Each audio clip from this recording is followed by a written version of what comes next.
दीपक राग की अद्भुत शक्ति। अकबर एक मुगल बादशाह थे।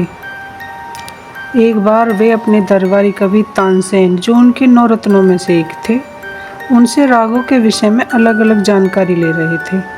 तब तानसेन ने अकबर को बताया कि उन्हें उनके गुरु हरिदास ने रागों की शक्तियों के विषय में बताया है।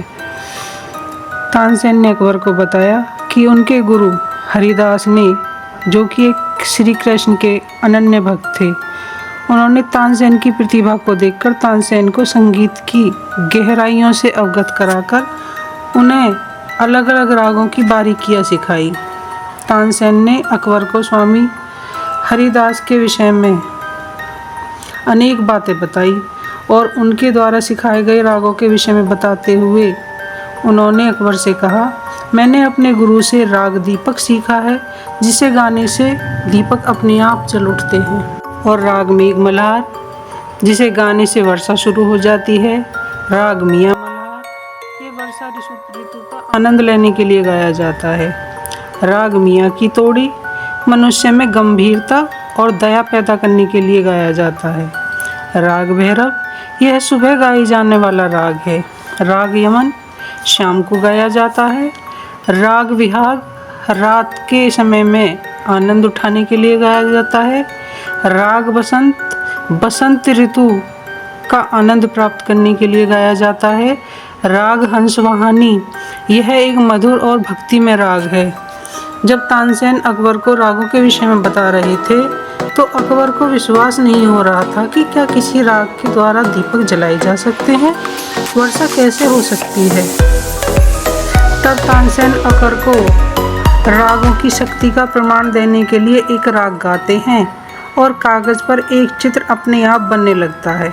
अकबर यह देखकर आश्चर्यचकित हो जाते हैं। वे तानसेन से दीपक राग का भी प्रत्यक्ष प्रमाण देखने की इच्छा प्रकट करते हैं। तब तानसेन अकबर से 6 महीने का समय मांगते हैं। तानसेन अपने घर आते हैं और कहते हैं कि उनके प्राणों पर संकट आ गया है। सभी चिंता करने लगते हैं और समस्या के विषय में पूछते हैं। तब तानसेन कहते हैं कि बादशाह अकबर दीपक राग का प्रत्यक्ष प्रमाण चाहते हैं। यदि मैंने बादशाह को नहीं सुनाया तो वो मुझे मृत्युदंड भी दे सकते हैं, और यदि सुनाया मेरा शरीर दीपक के साथ जलने लगेगा। तब तानसेन की बेटी पूछती है, पिताजी, जब आपके गुरु हरिदास ने यह राग आपको सिखाया था तब वे क्या करते थे। तानसेन बोले, गुरुदेव जब ये राग मुझे सिखाते थे और मैं दीपक राग गाता था तो दीपक के जलते ही मेरे गुरु मेघ मल्हार गाना शुरू कर देते थे, जिससे वे वर्षा शुरू हो जाती थी और सब कुछ शांत हो जाता था। तानसेन की बेटी सरस्वती बोली, तो आप वैसा ही कीजिए जैसा आपके गुरु करते थे। तानसेन बोले, मेघ मल्हार गाने के लिए दूसरे संगीतकार की आवश्यकता होगी, जो राग दीपक को गाने में माहिर हो, और जिस समय दीपक जलें, दीपक के जलते ही वह तुरंत ही मेघ मल्हार गाना शुरू कर दे, तभी मेरे प्राणों की रक्षा हो सकती है। जो मेघ मल्हार गाने में पारंगत हो।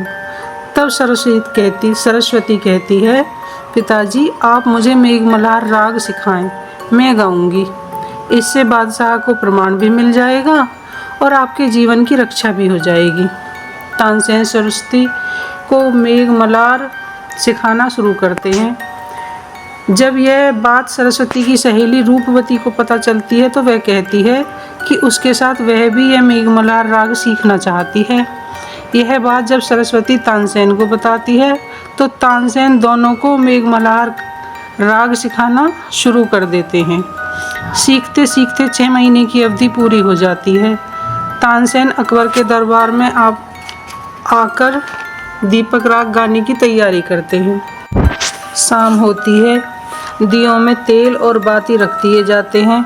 तानसेन कहते हैं, बादशाह आज ये दीपक अग्नि से नहीं बल्कि दीपक राग से जलेंगे। तानसेन दीपक राग गाना शुरू करते हैं। धीरे धीरे पूरे हॉल में गर्मी का एहसास होने लगता है और राग के साथ साथ वहाँ बैठे लोगों का भी गर्मी से बुरा हाल होने लगता है। गर्मी इतनी बढ़ जाती है कि तानसेन के साथ साथ सभी के पसीने छूटने लगते हैं और सारे दीपक अचानक जल उठते हैं।